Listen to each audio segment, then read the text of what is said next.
Now, he goes on, he says, but we're mighty through God to the pulling down of strongholds.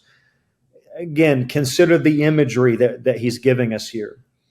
If I'm going to pull something down, where do I have to reach? I have to reach to the top. Yeah.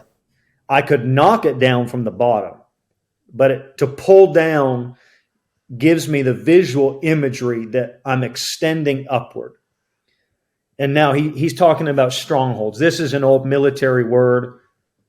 Literally, it's a stronghold. It's a hold or a fortress that gives me a strong hold on the land. When a military would come in and conquer a territory, they could expel the enemy. They could decimate a city.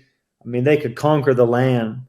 But if they withdrew all their soldiers, then somebody else would just move in and occupy that land. And so the point was, when they had destroyed a city, when they had conquered a land, they would set up strongholds, almost like little fortresses, military camps, to maintain a presence which allowed them continued influence in that region. So what Paul's saying is, through the power of the Spirit, if we're using the right weapons, we have the ability, we're mighty through God to pull down these strongholds that allow demonic influence in areas of our lives. Now, verse 5.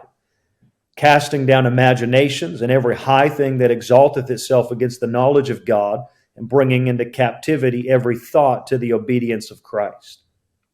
Three things he says here. He uses the word imaginations, he uses the word knowledge, and he uses the word thought. All three of these words direct us to one place, the mind. The mind. So what's Paul doing? Paul's telling us where the stronghold exists. Yeah, wow. Now, in ancient culture, in a carnal battle, that stronghold is a physical fortress in the region that the enemy is occupying. But in the realm of the spirit, this stronghold is a thought pattern. It's a way of thinking that is demonically influenced. Doesn't mean you're possessed of the devil, but it means you're being influenced by fallen spirits to think in a certain way that would allow the enemy to have influence over your mind, your will, and your emotions. Because if he can control you there, he can start controlling a whole lot more. It'll change how you see things. It'll change how you speak. It'll change how you act. But it starts right here. Now, even consider the order of what Paul says. Now, remember, he said pulling down. So in your mind, visualize the imagery of a fortress wall. This is the stronghold. I'm going to pull it down. I've got to reach to the top. My hands are extended. I'm going to pull this down. And now let's consider the order of the words that Paul writes in. First, it's the imagination. And as I'm pulling down, then it's the knowledge. And as I'm getting lower, it's the thought. Now, the destruction of this stronghold is from the top down. But the construction, the enemy's construction of the stronghold, is from the bottom up. Right. When you go to build a structure, they don't suspend the roof and then put a foundation under it. They lay the foundation, they frame up the walls, and they put the roof on. So even though Paul begins with the imagination at the beginning of verse 5, that's because he's describing from the top down. Let's consider this from the bottom up to see how it's built. Well, it starts with a thought. That thought becomes knowledge, which is logic or a way or pattern of thinking, which eventually becomes an imagination. So a thought. Now, you've probably heard the old statement that you can't control if a bird poops on your head, but you can decide if you let it build a nest or not. Yeah. And the humorous expression to convey the fact that you can't control every thought that enters your mind, but you can control what you do with that thought. Yeah. So if the enemy seeds a thought into our mind. This can come from many different ways. It could come through spirit-inspired imagery, and I'm not talking about the Spirit of God here. Much of the imagery in our world today is inspired of a spirit, not of God. Marketing, media, movies, advertising, a lot of this is carrying. You've got to remember, in this ancient culture that we study of in the time of Scripture, they would bow before literal idols. Yeah. They would sacrifice before physical idols, statues, and images that were made. This was the tale of the 3 Hebrew boys. They refused to bow to this idol. Well, nobody's sacrificing in the context of the ancient culture. We're not bringing animals to bow before statues.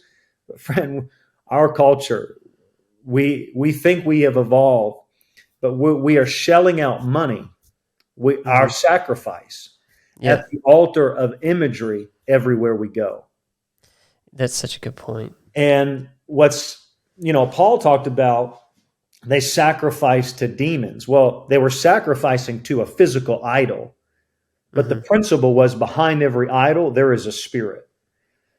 And so we have to have this awareness that because we're interacting with this very image-driven world in the 21st century, there are going to be thoughts that are inspired in our mind, but they're not inspired of God. And we have to have the discernment. We have to be walking in the Spirit enough to know, is this of God? If it's not, at that moment, at the recognition of a demonically inspired thought, I have to take it captive to the obedience of Christ at that moment. Because if I don't, that thought becomes a way of thinking. And that way of thinking becomes an imagination. Well, what is an imagination? An imagination is something that's not real, but you live or act as if it is real. As if it is, yeah. Being a father, you would know this.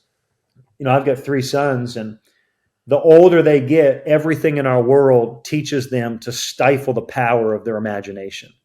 But my 4-year-old, my 8-year-old, he's still there, but he's starting to come out of it, and I almost hate watching it.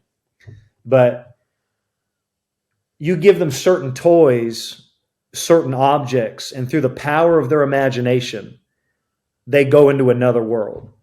They don't know anything about fighting. He's never been a ninja. He's never used a sword. He's not a Power Ranger. He's never saved the world. But he's running around the house. He's playing in the backyard. His imagination has taken him into another world. It's influenced his actions, how he sees himself, what he says, what he does. This is what Paul's saying. But Paul's not talking about it in a positive light.